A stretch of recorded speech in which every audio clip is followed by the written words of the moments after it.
മഴയാണ് കേട്ടോ. ഒരു യാത്ര പോകാനായിട്ട് വന്നതാണ്. മഴയായതുകൊണ്ട് പുറത്തുനിന്ന് കാണിച്ചിട്ട് മഴയായതുകൊണ്ട് ഞാൻ എന്തായാലും ഈ വെയിറ്റിംഗ് ഷെഡിൽ ഒന്ന് കയറി ഇരിക്കുകയാണ്.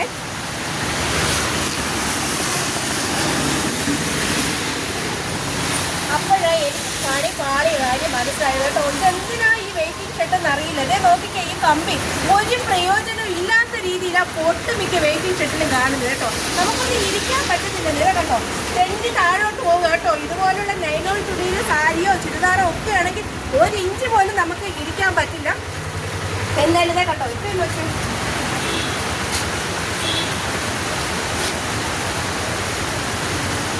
ഞാൻ എൻ്റെ ഒരു എന്ത് പറയാനാണ്, എനിക്കൊരു അനുഭവം ഞാൻ നിങ്ങളുടെ ഷെയർ ചെയ്തു, അത്രയേ ഉള്ളൂ കേട്ടോ. അപ്പം മഴ നനയാതെ വെയിലും കൊള്ളാതെ വേണമെങ്കിൽ ഇങ്ങനെ ഒന്ന് നിൽക്കാം, അത്രയേ ഉള്ളൂ.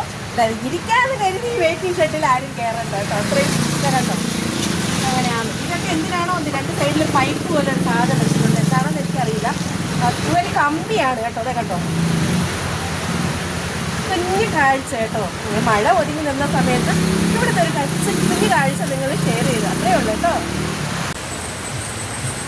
അപ്പോൾ എന്നെ പോലെ തന്നെ മഴ നനഞ്ഞ് ഓടി ഒരു അപ്പച്ചന് കയറിയിട്ടുണ്ട്. ഇവിടെ ഇരിക്കാൻ പറ്റുമോ? ഇവിടെ ഇരിക്കാൻ പറ്റുമോ? ഇരിക്കാനായിട്ട് പറ്റുന്ന ഒരിതാണോ? അതോ തെങ്ങി താഴെ വീഴുമോ? ഇവിടെ ഇരിക്കാൻ പാടാണല്ലേ. ഇത് വെച്ചിട്ട് പ്രയോജനമില്ല. ഒരു തൂണ് കൂടെ ഉണ്ടെങ്കിൽ കുഴപ്പമില്ല. ഇത് വെച്ചിട്ട് വലിയ കാര്യമില്ലെന്നാണ് അപ്പച്ചന് പറയുന്നത് അല്ലേ.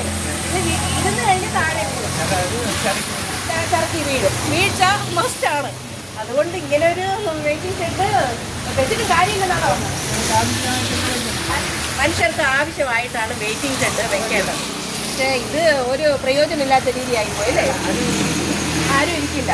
അതാ വന്നിങ്ങനെ നിൽക്കാം. എന്തായാലും എനിക്ക് കൂട്ടിനായിട്ട് ഒരു അപ്പച്ചനെയും കിട്ടിയിട്ടുണ്ട്. ഞങ്ങളങ്ങനെ എന്ത് പറയാനുണ്ട്, കുറേ കാര്യങ്ങൾ പറഞ്ഞ് നിൽക്കുകയാണ് കേട്ടോ. ആട്ടാക്കട പോകുന്നു. അപ്പം എനിക്ക് അവസാനം ഫൈനലായിട്ട് ഒരു കാര്യം കൂടെ പറയാനുണ്ട്. പ്രിയ സുഹൃത്തുക്കളെ, എന്നെ പോലെ വണ്ണമുള്ള ആരും ഇതിനകത്തോട്ട് ഇരുന്ന് പണി വാങ്ങിക്കരുത് കേട്ടോ. 8ന്റെ പണി കിട്ടും. കാരണം നമ്മൾ ഇത് ഇങ്ങനെ വീണ് കഴിഞ്ഞാൽ നമ്മൾ ഇടുക്കി പോകും, നമ്മുടെ നട്ടലൊക്കെ പോകും കേട്ടോ. അതുകൊണ്ട് ദയവ് ചെയ്ത് ഇതുപോലുള്ള സ്ഥലങ്ങളിൽ ഒരു കുഞ്ഞ് മെസ്സേജായിട്ട് കരുതിയാൽ മതി, ഇരിക്കരുത് കേട്ടോ. അത്ര നമുക്ക് കണ്ടോ, ഈ ഇത്രയും സ്പേസേ ഉള്ളൂ. അത് എൻ്റെ ഒരു കാഴ്ചയിൽ കണ്ടപ്പോൾ പറഞ്ഞു പോയി. എല്ലാം ഞാൻ പറഞ്ഞു പോയതാണ്. അഭിപ്രായം നിങ്ങൾക്കുള്ളതാണ് കേട്ടോ. അപ്പം ഞാൻ പോവുകയാണ്. ഞാൻ യാത്ര ഇറങ്ങിയിട്ടുള്ള ആളാണ്. ഞാൻ പോവുകയാണ്.